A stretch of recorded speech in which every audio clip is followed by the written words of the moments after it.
জীবনের আমল কেন বরবাদ হয়ে যাবে?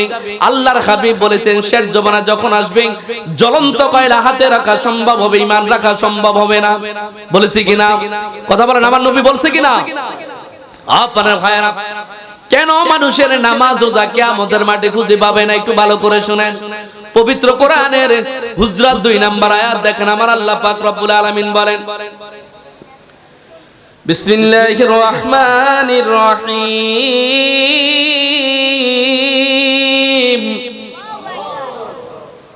ইয়া আইয়ুহাল্লাযীনা আমানু লা তারফাউ আসওয়াতাকুম ফাওকা সাউতিন নবী। আপনার ভাইরা, এই পবিত্র কোরআনের সূরাতুল হুজরাত 2 নম্বর আয়াত কখন নাজিল হলো? আল্লাহর হাবিব রাহমাতুল লিল আলামিন যখন সাহাবীদেরকে নিয়ে এইভাবে বসে আলোচনা করলেন, সাহাবীরা এমন ভাবে কথাবার্তা শুরু করে দিল, এখন আমার নবীর কথার আওয়াজ আর শোনা যায় না, সাহাবীদের কথার আওয়াজ শোনা যায়। আমার আল্লাহ পাক পৃথিবীর সব কিছু সইতে পারে, কিন্তু নবীর সাথে কোন মানুষ বেয়াদবি করলে আমার আল্লাহ পাক সইতে পারে না। জোরে বলুন। আমার সাথে আপনি বেয়াদবি করতে পারবে, আমার আল্লাহ সইতে পারবে, কিন্তু নবীর সাথে বেয়াদবি করলে আল্লাহ পাক সইতে পারবে? শুনেন শুনেন ও ভাইরা, যারা নিজের সাথে নবীকে তুলনা দেয়, এই সূরাতুল হুজরাত 2 নম্বর আয়াত দেখেন, আমার নবীর কথার আওয়াজের উপর যখন তাদের কথার আওয়াজ উঠল, আল্লাহ পাক রাগান্বিত হইয়া গুসসা হইয়া সূরাতুল হুজরাত 2 নম্বর আয়াত নাযিল করলেন, ইয়া আইয়ুহাল্লাযীনা আমানু, ইয়া রাসূলুল্লাহ নবী গো, আপনি ঈমানদার সাহাবীদেরকে বলে দিন, লা তারফাউ আসওয়াতাকুম ফাওকা সাউতিন নবী। হাবিব, আপনি ঈমানদার সাহাবীদেরকে বলে দিন, তাদের কথার আওয়াজ যদি আরেকটি বার আপনি রাসূলুল্লাহর কথার আওয়াজের উপরে উঠে, আনতা আবাতা আমালুকুম, আমি আল্লাহ তাদের জীবনের তামাম আমল বরবাদ করে দিব, তারা টের পাবে না। জোরে বলুন। নবীর কথার আওয়াজের উপরে সাহাবীদের কথার আওয়াজ উঠলে আমার আল্লাহ বলেছেন, আনতা আবাতা আমালুকুম, আমি আল্লাহ তাদের জীবনের আমল বরবাদ করে দিব। তাহলে নবীর কথার আওয়াজের উপরে উঠলে, তখন এখন যারা নবীর সাথে বেয়াদবি করে, এদেরকে আমল থাকবে না যাবে? কথা বলেন, থাকবে না যাবে? কিয়ামতের মাঠে খুঁজে পাওয়া যাবে? এজন্য বানা ভাইরা, নবী জায়েজ জিনিস যারা না জায়েজ ফতোয়া দিবে, কোশ্চিন কালো ঈমান থাকবে না, থাকবে না। ইয়া নবী সালাম আলাইকা, 1000 কোটি বার জায়েজ পানের ভাইরা, আমি তোমাদেরকে দেখিয়ে দিতে পারবো নাহু সরফের কাদা যদি তুমি বুঝো, তাহলে কোশ্চিন কালো ইয়া নবী বলাটা তুমি কোশ্চিন কালো এটার বিরোধিতা করতে পারবা না।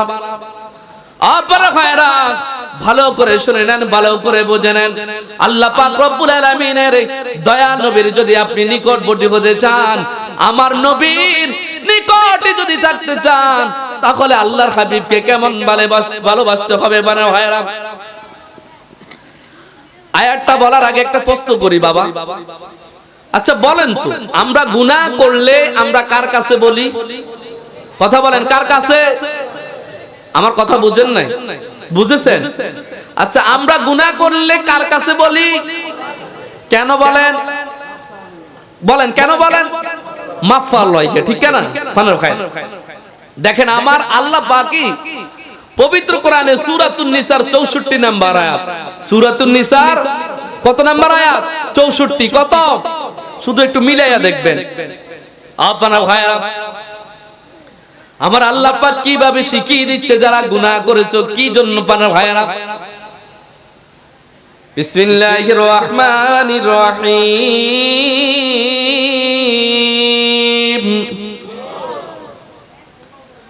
ওয়ালাউ আন্নাহুম ইয যালামু আনফুসাহুম أنفسهم جاءوك فاستغفروا